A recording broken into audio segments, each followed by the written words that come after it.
السلام عليكم ورحمة الله وبركاته. ازيكم يا حبايبي؟ عاملين ايه؟ ان شاء الله تكونوا بخير. النهاردة ان شاء الله هنتكلم عن حاجة مختلفة شوية.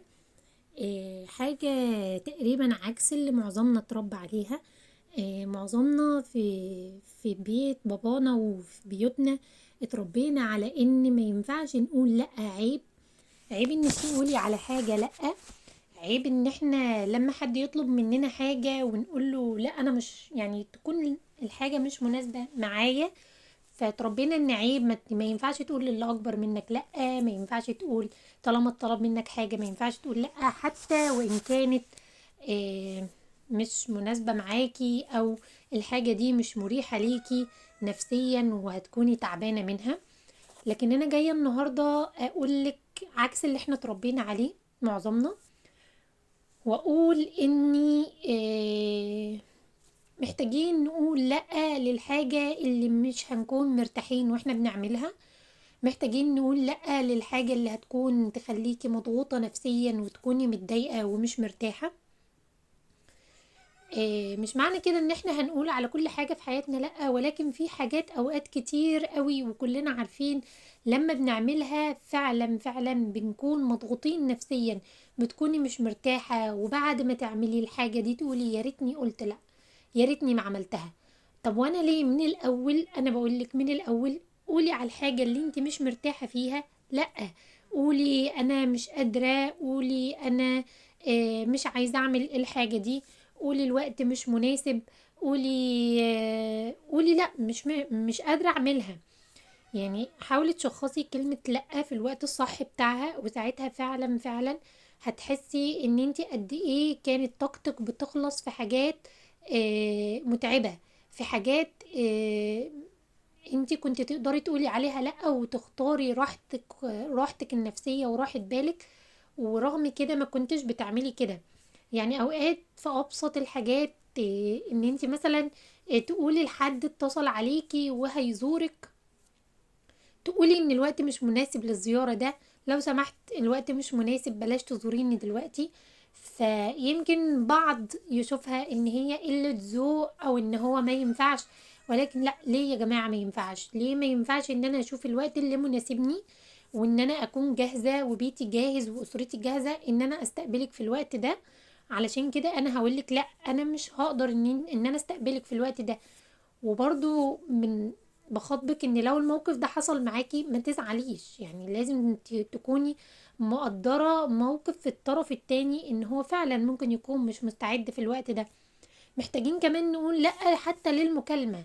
لو مكالمة ده مش وقتها وهتخليكي تسيبي حاجة مهمة وتكوني مش فاضية وكده، قولي لأ. ممكن تعملي تليفونك سايلنت ما ترديش، ممكن تردي وتقولي انا مش فاضية اتكلم دلوقتي، ممكن تقفلي موبايلك. محتاجين ان احنا ندخل في ثقافتنا شوية ثقافة ان لأ، انا مش جاهزة اعمل الحاجة دي دلوقتي. وطبعا لازم نختار الوقت الصح اللي بنقول فيه لأ. طيب ايه هو الوقت المناسب، او ايه هو الوقت اللي احنا قلنا ان احنا نقول فيه لأ؟ قلنا لأ بتتقال على اساس اولوياتك، يعني كل واحدة فينا عندها اولويات في حياتها، وليكن مثلا مذاكرتها، عبادتها، حفظ القرآن بتاعها او الورد بتاعها، اولادها، بيتها. كل واحد مننا ليه اولويات مختلفة. فانتي بتشوفي بترتبي اولوياتك، وعلى حسب اولوياتك انتي بتبدأي تقولي الحاجة دي انتي هتقدري تعمليها دلوقتي ولا لأ.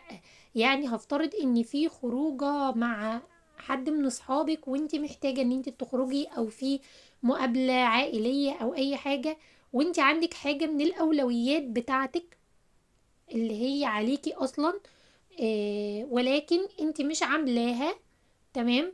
وجت الحاجة التانية دي ممكن تكون برضو حاجة في حياتك مهمة، ولكن في حاجة أهم منها ما اتعملتش أو محتاجاكي في الوقت ده. ففي الوقت ده تقولي لأ للحاجة التانية، تقولي أنا مش جاهزة النهاردة، أنا مش هقدر أتكلم النهاردة، أنا مش هقدر أتجمع النهاردة. بتحسي قد ايه ان انت فضلتي ان انت بدأتي حياتك بتستقر لما بتبدأي تعملي فيها اولويات، وبتفضلي الحاجات اللي ليها اولوية وتقولي لأ على الحاجات التانية. اوقات كتير جدا لأ كمان بتتقال يا جماعة في الفرص، بتكوني انت شايفة ان هي فرصة جميلة جدا، وفرصة ما تترفضش، وفرصة ما تتعوضش، ولكن ممكن يكون بالنسبة لك مش ده الوقت المناسب اللي تقبلي فيه الفرصة دي. علشان كده للأسف في الوقت ده لازم تقولي لا، لأن هي فرصة، ولكن ممكن لو قبلتيها في الوقت ده ما تكونش فرصة، تكون عبء عليكي وعلى بيتك وعلى نفسيتك وعلى مذاكرتك وعلى كل حياتك. فكلمة لأ يا جماعة بتتقال زي ما قلتلك حتى لو في الفرصة، يعني مش لازم تكون في حاجة مش كويسة أو حاجة غلط بنعملها أو حاجة بتضيع وقتنا.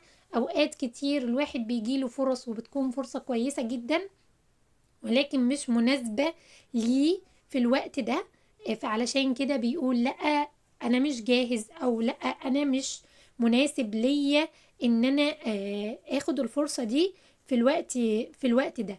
طبعا بما اننا كلنا دلوقتي في اخر السنة وعندنا لغاية الجمعة البيضاء والخصومات والعروض، محتاجين نقول لأ كمان يا جماعة على المشتريات بتاعتنا.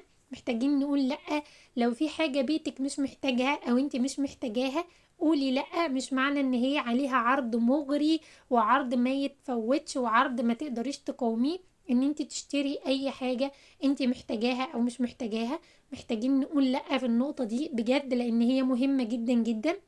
أوقات كتير بنشتري حاجات علشان هي عليها عرض مغري فقط، مش أكتر. ملخص الحلقة بتاعتي: اتعلمي تقولي لأ، رتبي أولوياتك وقولي لأ للحاجات اللي مش من أولوياتك. اتعلمي تقولي لأ للناس اللي بتجيلك في ناس في وقت مش مناسب. اتعلمي تقولي لأ للفرصة لو جاتلك، هي حتى لو فرصة ما تتعوضش ولكن جاية في وقت مش مناسب ليكي، ووقت مش انت مش جاهزة ليه. اتعلمي تقولي لأ لحاجة انت هتشتريها و... وانت مش محتاجاها حتى لو عليها عرض. آه... رتبي أولوياتك، رتبي حياتك، استعيني بربنا. كانت معاكم فاطمة، والسلام عليكم.